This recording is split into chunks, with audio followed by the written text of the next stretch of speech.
Assalamualaikum warahmatullahi wabarakatuh. Perkenalkan, nama saya Nadiatul Khairia dengan NIM 2214010044. Di sini saya akan membahas tentang toharoh. Pengertian toharoh secara bahasa berarti bersuci atau bersih. Secara istilah, keadaan bersuci dari hadas kecil maupun besar dan najis sehingga seseorang bisa mengerjakan suatu ibadah. Nah, macam-macam toharoh. Yang pertama dari segi hadas, yaitu yang pertama hadas kecil seperti buang air besar, buang air kecil, bersentuhan kulit laki-laki dengan perempuan, dan menyentuh kemaluan. Sedangkan hadas besar yaitu contohnya bagi perempuan mengalami menstruasi atau haid, bagi laki-laki mengalami ihtilam atau mimpi basah, dan selanjutnya berhubungan suami istri. Nah, selanjutnya kita bahas tentang najis. Najis yaitunya keadaan tidak sucinya seseorang, yang mana najis ini terbagi menjadi 3. Najis mukhafafah atau disebut juga dengan najis ringan.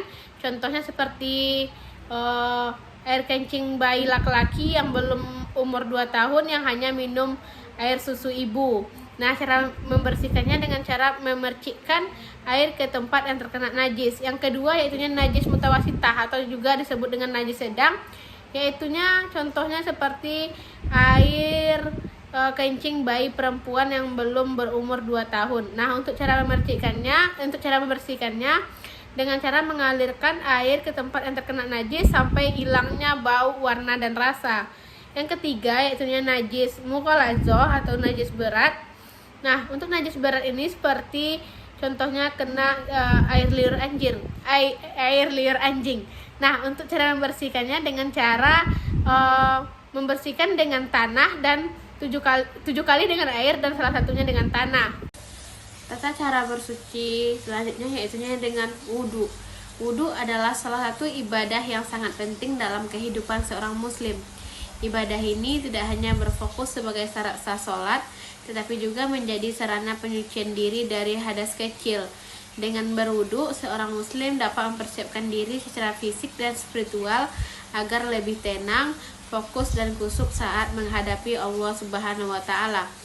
Syarat sah wudu yang pertama yaitunya Islam, yang kedua mumayyiz atau yang sudah bisa membedakan yang baik dan yang buruk, yang ketiga tidak berhadas besar, yang keempat menggunakan air yang suci dan mensucikan, yang kelima air tersebut halal dan bukan hasil curian, yang keenam tidak ada halangan dari anggota wudhu, misalnya cucek kuku atau kotoran yang menghalangi air. Nah, untuk rukun wudhu ada beberapa. Yang pertama yaitunya niat, yang kedua membasuh wajah, yang ketiga membasuh kedua tangan hingga siku, yang keempat membasuh sebagian kulit kepala, yang kelima membasuh kedua kaki hingga mata kaki, yang keenam tertib dalam melakukan semua rukun tersebut. Nah, maksudnya itu berurutan. Adapun sunnah wudhu yaitu yang pertama membaca basmalah sebelum memulai wudhu, yang kedua mencuci kedua telapak tangan sebanyak 3 kali, yang ketiga berkumur dan memasukkan air ke hidung lalu mengeluarkannya, yang keempat membasuh anggota wudhu sebanyak 3 kali, yang kelima mendahulukan anggota kanan daripada yang kiri, yang keenam mengusap telinga bagian luar dan dalam, yang ketujuh menghadap kiblat saat berwudhu, yang kedelapan berdoa setelah wudhu. Nah, setelah mengetahui syarat, rukun, dan sunnah wudhu, ada hal-hal yang membatalkan wudhu. Nah, yang pertama keluarnya sesuatu dari kubul atau dubur, baik itu kencing, BAK, BAB, atau buang air angin. Nah, yang kedua tidur nyenyak yang membuat hilang kesadaran. Yang ketiga hilang akal karena mabuk, sakit, atau pingsan. Yang keempat bersentuhan kulit antara laki-laki dan perempuan yang bukan mahram, menurut sebagian para ulama.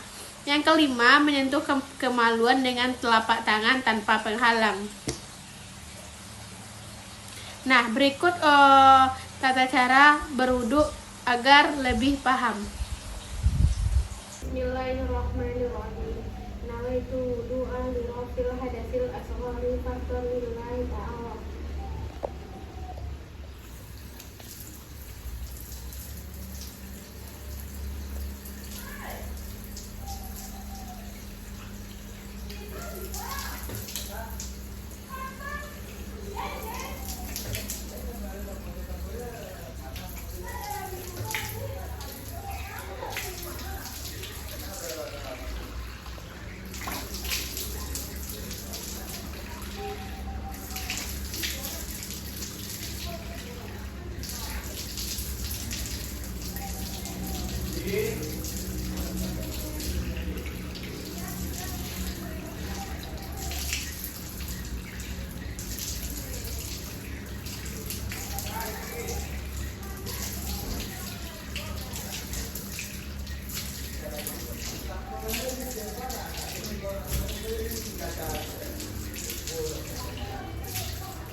Asyhadu an la ilaha illallah wa asyhadu anna muhammadar rasulullah.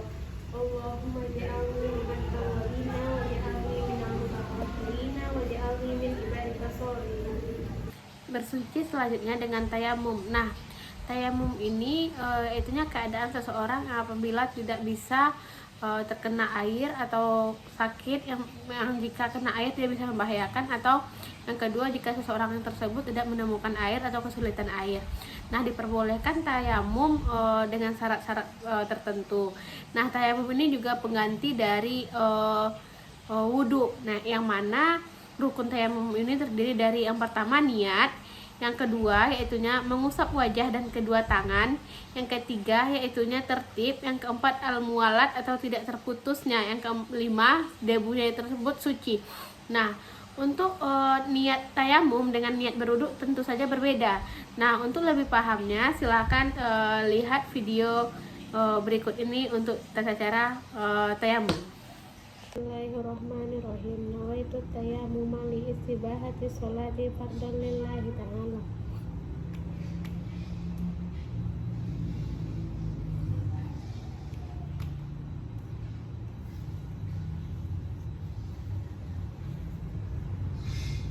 Selanjutnya ibadah dan konsepnya. Secara bahasa, ibadah berarti berasal dari kata hamba yang artinya merendahkan diri dan tunduk. Secara istilah atau terminologi, segala sesuatu yang dicintai dan diridhoi Allah, baik ucapan maupun perbuatan, yang lahir maupun yang batin, yang dilakukan dengan penuh kerendahan hati, kecintaan, dan kepatuhan. Nah, selanjutnya kita akan bahas ruang lingkup ibadah.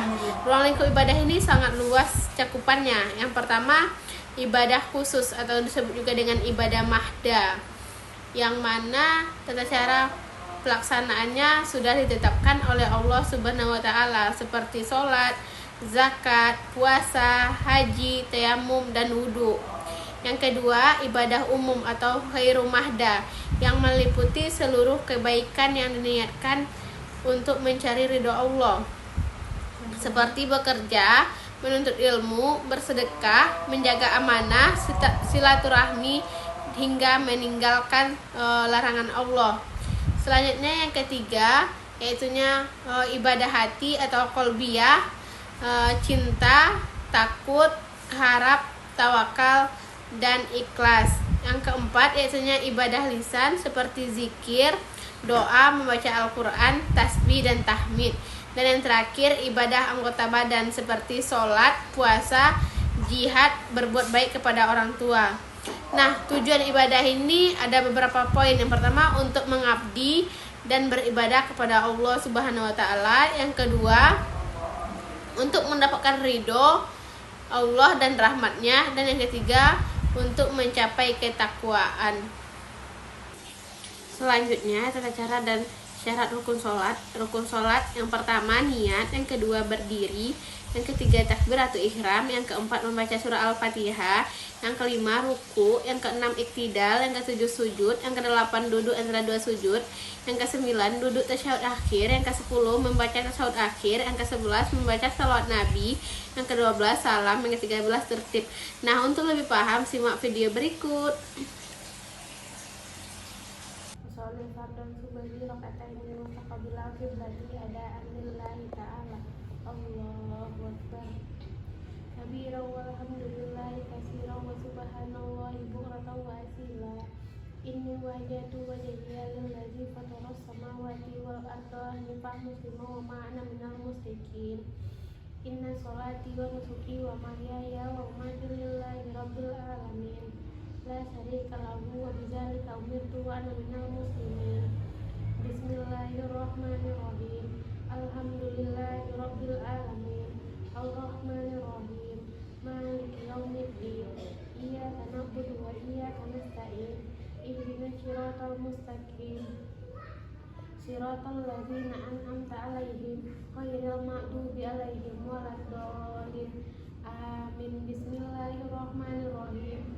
Qul a'udzu birabbin nas, malikin nas, ilahin nas, min syarril waswasil khannas, alladzi yuwaswisu fi sudurin nas, minal jinnati wan nas. Allahu akbar. Subhana rabbiyal azimi wa bihamdi, subhana rabbiyal azimi wa bihamdi, subhana rabbiyal azimi wa bihamdi. Allahu akbar. Rabbana lakal hamdu mil'u samati wa mil'ul ardi wa mil'u ma syi'ta min syai'in ba'du. Allahu akbar. Subhana rabbiyal a'la wa bihamdi, subhana rabbiyal a'la wa bihamdi, subhana rabbiyal a'la wa bihamdi. Allahu akbar. Rabbir firli warhamni wajburni warfa'ni warzuqni wahdini wa afini wa'fu anni. Allahu akbar. Subhana rabbiyal a'la wa bihamdi, subhana rabbiyal a'la wa bihamdi, subhana rabbiyal a'la wa bihamdi. Allahu akbar. At-tahiyatul mubarakatuh salawatu thayyibatu lillah. Assalamu alayka ayyuhan nabiyyu wa rahmatullahi wa barakatuh. Assalamu alayna wa ala ibadillahi sholihin. Asyhadu an la ilaha illallah wa asyhadu anna muhammadar rasulullah. Allahumma sholli ala sayyidina Muhammad wa ala ali sayyidina Muhammad kama shallaita ala sayyidina Ibrahim wa ala ali Ibrahim wa barik ala sayyidina Muhammad wa ala ali sayyidina Muhammad kama barakta ala sayyidina Ibrahim wa ala ali Ibrahim fil alamin innaka Hamidum Majid. Assalamualaikum warahmatullahi wabarakatuh. Assalamualaikum warahmatullahi wabarakatuh. Selanjutnya sholat jamak dan kasar. Yang pertama sholat jamak. Sholat jamak adalah menggabungkan dua sholat fardu dan dikerjakan dalam satu waktu. Sholat jamak dan sholat kasar boleh dilakukan apabila dalam perjalanan dengan jarak perjalanan lebih kurang 80-90 km. Nah, sholat yang boleh dijamak yaitunya sholat zuhur dengan asar, sholat maghrib dengan isya. Subuh tidak boleh dijamak. Nah, untuk macam-macam sholat jamak terbagi menjadi dua, yaitunya jamak takdim dan jamak takhir. Yang pertama yaitunya jamak takdim, yaitunya menggabungkan dua sholat dan dikerjakan pada waktu sholat pertama. Contoh, sholat zuhur dengan sholat asar maka dikerjakan pada waktu sholat zuhur. Yang kedua yaitunya jamak takhir, yang mana menggabungkan dua rakaat sholat dan dikerjakan pada waktu sholat yang kedua. Sebagai contoh, sholat zuhur dan asar maka dikerjakan pada waktu sholat asar. Nah, selanjutnya kita akan membahas tentang sholat kasar. Nah, sholat kasar yaitunya meringkas sholat yang jumlah rakaatnya 4 menjadi 2 rakaat. Sebagai contoh, sholat zuhur dengan sholat zuhur yang mana 4 rakaat menjadi 2 rakaat, sholat asar yang 4 rakaat menjadi 2 rakaat, dan sholat isya yang 4 rakaat menjadi 2 rakaat. Sholat subuh dan maghrib tidak boleh dikasar, tetap dikerjakan 2 rakaat. Subuh dan maghrib tetap dikerjakan 3 rakaat. Sholat Jumat adalah sholat 2 rakaat yang dilaksanakan pada waktu zuhur di hari Jumat. Didahului oleh 2 khutbah dan hukumnya fardu ain bagi laki-laki muslim yang memenuhi syarat. Nah, hukum dan dalil sholat Jumat. Hukumnya yaitunya fardu ain. Dalilnya terdapat dalam Quran surah Al-Jumu'ah ayat 9 yang mana artinya, wahai orang-orang yang beriman, apabila telah diseru untuk melaksanakan sholat pada hari Jumat, maka segeralah kamu mengingat Allah dan tinggalkanlah jual beli. Quran surah Al-Jumu'ah ayat 9. Selanjutnya ada hadis Nabi Muhammad SAW. Salat Jumat itu wajib bagi setiap muslim kecuali 4 golongan, yaitu hamba sahaya, perempuan, anak-anak kecil, dan orang sakit. Hadis riwayat Abu Daud. Nah, syarat wajib sholat Jumat: yang pertama beragama Islam, yang kedua laki-laki, yang ketiga balik, yang keempat berakal, yang kelima sehat, dan yang keenam bermukim atau bukan musafir. Nah, selanjutnya ada namanya rukun khutbah Jumat. Rukun khutbah Jumat ada yang pertama memuji Allah atau dengan hamdalah, yang kedua membaca selawat Nabi Muhammad SAW, yang ketiga berwasiat tentang takwa, yang keempat membaca ayat Al-Quran, yang kelima mendoakan kaum muslimin atau pada khutbah yang kedua. Selanjutnya puasa wajib dan sunnah. Yang pertama yaitu puasa. Puasa adalah menahan diri dari hal-hal yang membatalkan puasa sejak terbitnya fajar hingga terbenam matahari dengan niat karena Allah Subhanahu wa taala. Yang pertama yaitu puasa wajib. Puasa wajib adalah puasa yang harus dilaksanakan oleh seorang muslim yang memenuhi syarat. Jika ditinggalkan berdosa dan wajib diganti dan dibayar sesuai ketentuannya. Macam-macam puasa wajib. Yang pertama yaitu puasa bulan Ramadan yang dilaksanakan pada bulan Ramadan. Hukumnya yaitu fardu ain bagi setiap muslim yang balik, berakal, dan mampu. Terdapat dalam Quran surat Al-Baqarah ayat 183 yang artinya, wahai orang-orang yang beriman, diwajibkan atas kamu berpuasa sebagaimana diwajibkan atas orang sebelum kamu agar kamu bertakwa. Yang kedua, puasa qada Ramadan, yaitu pengganti puasa Ramadan yang ditinggalkan karena uzur, baik itu sakit, haid, nifas, perjalanan, dan lain sebagainya. Yang ketiga, puasa nazar, yaitu puasa yang diwajibkan karena janji atau nazar kepada Allah. Contoh, misal saya jika lulus ujian, saya akan bernazar puasa 3 hari, maka wajib dipenuhi. Yang keempat, puasa kafarat, yaitu puasa sebagai denda atas pelanggaran tertentu. Nah, contohnya melanggar sumpah atau melakukan hubungan suami istri di siang hari pada bulan Ramadan, atau zihar, menyamakan istri dengan ibu. B. Puasa sunnah. Puasa sunnah adalah puasa yang dianjurkan. Jika dikerjakan mendapatkan pahala, jika tinggalkan tidak berdosa. Selanjutnya macam-macam puasa sunnah. Puasa sunnah yang pertama yaitu puasa Senin dan Kamis yang dilaksanakan setiap hari Senin dan hari Kamis. Yang kedua, puasa Ayyamul Bid, yaitu pada tanggal 13, 14, dan 15 setiap bulan Hijriah. Yang ketiga, puasa 6 hari di bulan Syawal yang dilaksanakan setelah Idul Fitri, pahalanya seperti puasa setahun penuh. Yang keempat, puasa Arafah, yang mana pada tanggal 9 Zulhijjah atau bagi yang tidak berhaji. Yang kelima, puasa Tasu'ah, yaitu puasa pada tanggal 9 Muharram. Yang keenam, puasa Asyura pada tanggal 10 Muharram. Dan ketujuh, puasa Daud, sehari puasa, sehari tidak. Selanjutnya tentang zakat. Zakat terbagi dua, yang pertama zakat fitrah dan zakat mal. Zakat fitrah adalah zakat wajib bagi setiap muslim yang mampu dibayar saat Ramadan hingga sebelum sholat Idul Fitri. Sebagian bentuk penyucian diri dan kepedulian sosial agar semua muslim bisa merayakan hari raya. Untuk ukurannya 1 sak sekitar 2,5 sampai 3 kg makanan pokok, baik itu beras atau uang yang setara, yang disalurkan kepada fakir miskin sebelum sholat Id.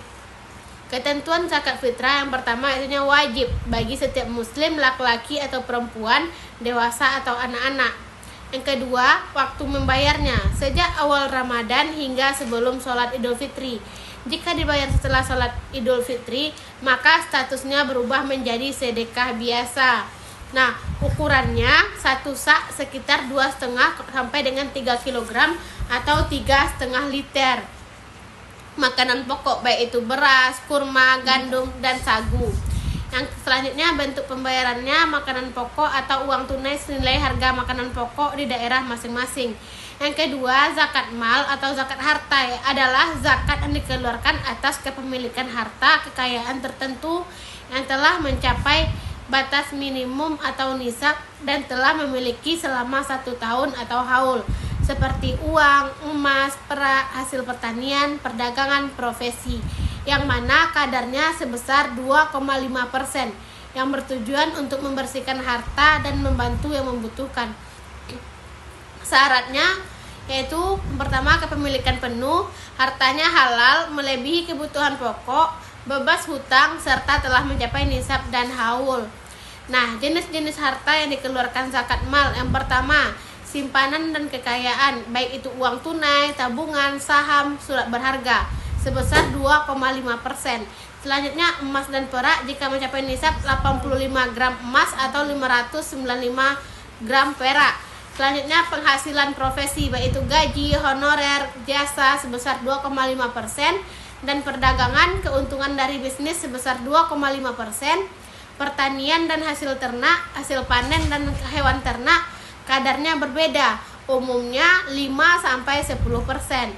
Nah, pertambangan, hasil tambang dan tangkapan laut namun kadarnya berbeda, dan aset sewaan seperti hasil dari properti yang disewakan.